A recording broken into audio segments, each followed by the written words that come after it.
ते म्हणजे जेवाळ्याचं नातं आहे.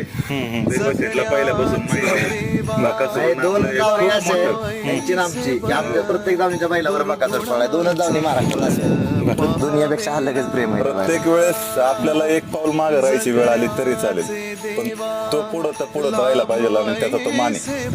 मग बकासूरवर प्रेम करणारे आणि चिमण्यावर प्रेम करणाऱ्या लोकांच्या तुम्ही इच्छा पूर्ण का करत नाही?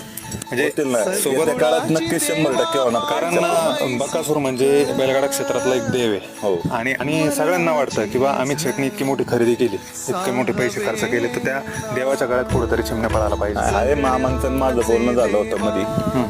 थोडंसं नियोजन त्यांची पण होती, माझी पण होती. आणि दैवशेठला बी माहिती आहे. पहिल्यांदा बैल घेतलं माझा बैल पळतो तर पहिला बकासूरच्या गाड्यात पळतो. आणि पळायला गाडी का हवी वाटतं असं काय आगामी अडचण काळात नाही. ती 100% गाडी पळणार का तर पळणार. चांगल्या मैदानात पळेल मोठं. चांगलं मोठ्याच मैदानात